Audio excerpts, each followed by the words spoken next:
Bonjour à tous mes frères et sœurs, là où vous êtes. Je souhaite et j'espère que la grâce de notre Seigneur Jésus-Christ vous accompagne.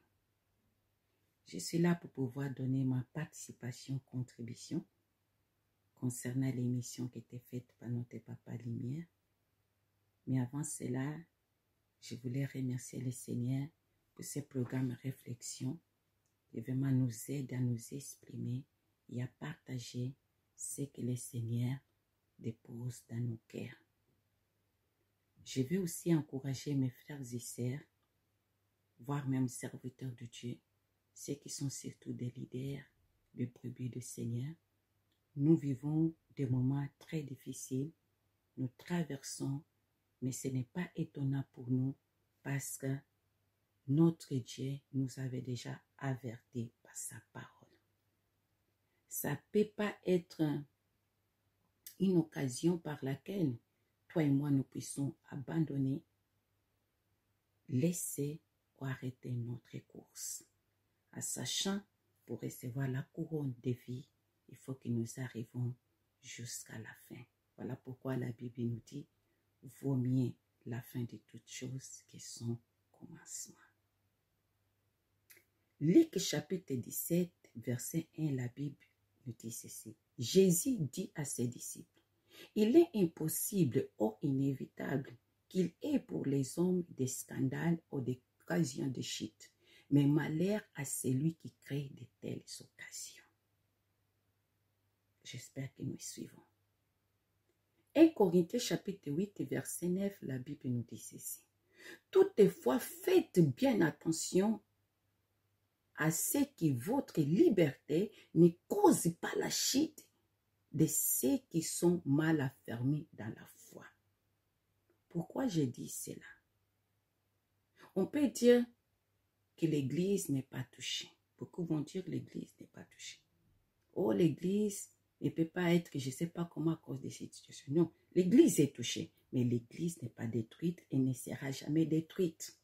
Mais l'Église est touchée parce que dans le corps de Christ, ce n'est pas tous ceux qui sont forts, ce n'est pas tous ceux qui sont enfermés dans la foi. Il y a ceux qui sont encore des bébés spirituels. Devant toutes ces choses, toutes ces occasions de chute, tous ces scandales, il y a ceux qui seront perturbés. Il y a ceux qui seront déstabilisés. Il y a ceux qui vont abandonner. Mais l'Église de Christ, il sera toujours debout. Mais j'aime bien ce que Paul a dit dans le livre de 2 Corinthiens chapitre 4, verset 8 à 9. Ça va nous encourager. Et si nous sommes accablés par toutes sortes de détresse, voilà ce que nous traversons à ce moment, et cependant jamais écrasés. Nous sommes désemparés, mais non désespérés, persécutés, mais non abandonnés, terrassés, mais non pas anéantis. Seigneur, le Dieu Tout-Puissant, nous avait déjà avertis qu'il y aura des scandales. C'est impossible même qu'il n'y a pas. C'est inévitable, mais malheur à celui qui crée. Luc 12, dès il a dit, il n'y a rien qui est caché qui ne sera pas dévoilé. Pourquoi je voulais commencer par ça? Pour que chacun d'entre nous, frères et sœurs, nous sachions que on ne peut pas être déstabilisé parce que nous voyons toutes ces sortes de choses, mais qu'à chacun d'entre nous de dire que non, les Écritures sont en train de s'accomplir. Seigneur, aide-moi de jour à jour à m'approcher devant toi, à avoir une relation profonde avec toi. Comme les disciples, ils ont demandé, ils ont dit à Jésus, Jésus, les choses qu'il te dit, ce sont tellement à dire. De toutes ces choses qui t'ont été dire qu'il ne restera pierre sur pierre. Seigneur, augmente-nous la foi. C'est ça ton attitude, c'est ça mon attitude que nous devons manifester, montrer à ces moments de détresse comme nous venons de lire. Et je reviens à nos frères bien-aimés concernés. Ce que moi, votre sœur, dans ces programmes réflexion, je dirais, ce n'est pas pour vous condamner. Je n'ai pas ce droit de vous condamner.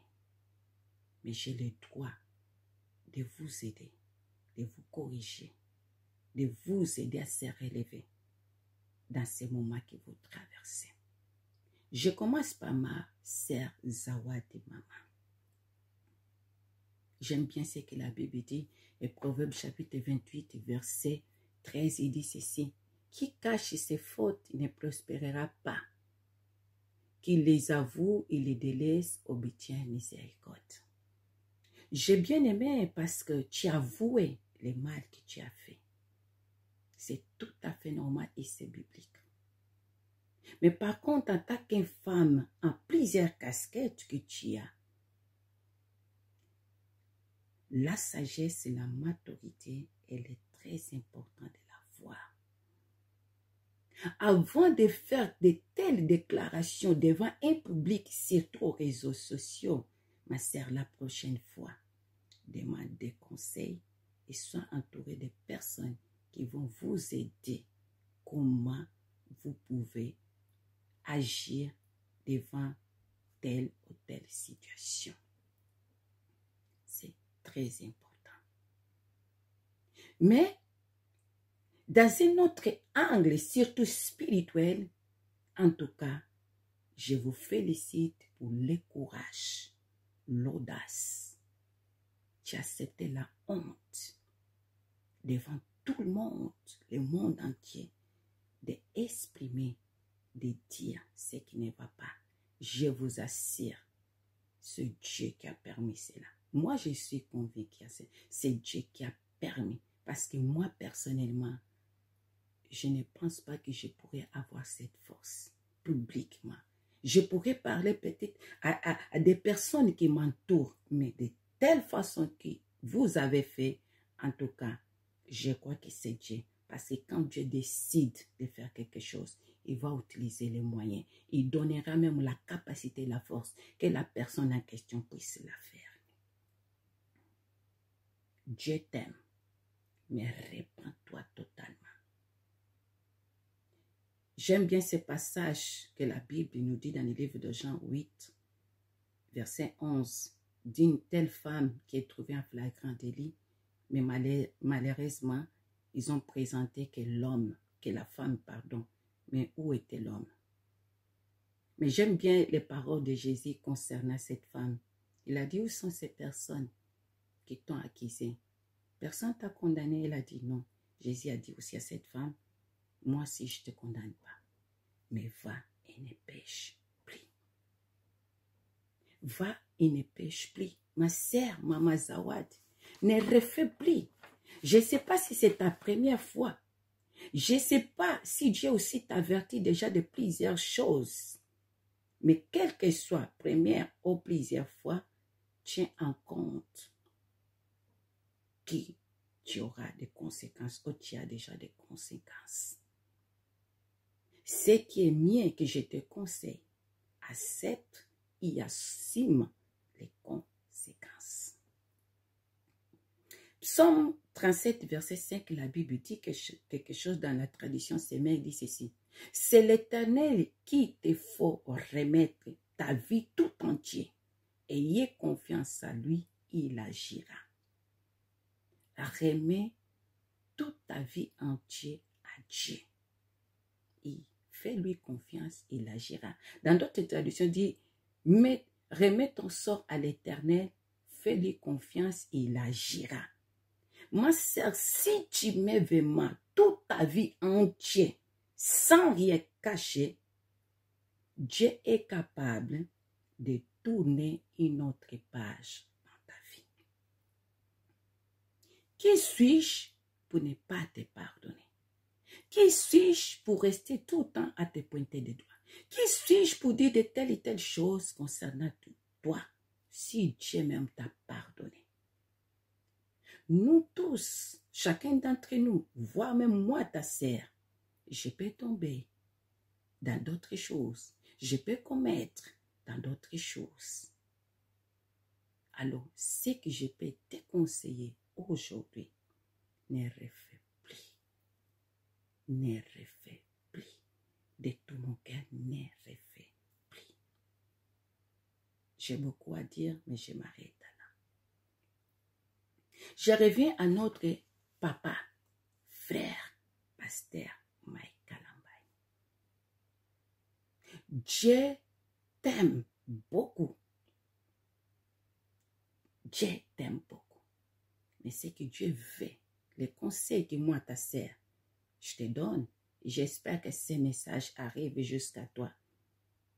Donne vraiment tout ton cœur à Dieu. Je ne sais pas, mais j'ai une conviction. Oh, je sais, comme on dit, je sens que plusieurs fois, Dieu t'a parlé personnellement ou dans ce qui t'entoure, de t'avertir de certaines choses que tu pourrais plus les faire, que vous pouvez plus les faire. Mais, en tant qu'être humain, parfois, nous ignorons. Nous prêtons pas attention, comme la Bible dit, Dieu parle d'une manière comme d'une autre, mais parfois l'homme ne fait pas attention. Voilà pourquoi tu es tombé jusqu'à ce niveau. Tu es tombé jusqu'à que les choses arrivent à cette ampleur. Mais tout cela, Dieu, dans toutes les façons, il t'aime, il t'aimera toujours. Mais ce qu'il veut demande de l'aide. Tout dépend de toi. Demande de l'aide et laissez-vous aider par des personnes capables qui peuvent vous aider. Et vous connaissez toutes ces personnes qui peuvent vous aider. Ils sont tout autour de toi. Mais fais attention à toutes les personnes qui t'encouragent au mal, qui t'encouragent dans cette position. Qu'est-ce que la Bible nous dit dans le livre de Job 5, 17? Il dit ceci: errez l'homme que Dieu châtie, ne méprise pas la correction du Tout-Puissant. Hébreux chapitre 12, verset 11 dit ceci: toute correction, il est vrai, paraît être au premier abord un sujet de tristesse et non de joie. Mais plus tard, elle procure un paisible fruit de justice à ceux qui ont ici été formés. Dieu corrige ce qu'il aime. Et toutes ces situations que tu es en train de traverser, parce que Dieu t'aime, voilà pourquoi il te corrige. Il te corrige à travers qui? À travers tes frères et sœurs, moi, que je suis là. Je corrige à travers les Écritures. Dieu t'aime. Si tu acceptes cette correction, c'est-à-dire, elle va procurer plus tard un fruit paisible de justice dans ta vie. Et on les verra, on va les sentir parce qu'elle va se manifester. Parce que devant cette situation, mon frère, papa, serviteur de Dieu, tu es face à face avec Dieu. On peut avoir des problèmes avec des hommes. Dieu va intervenir.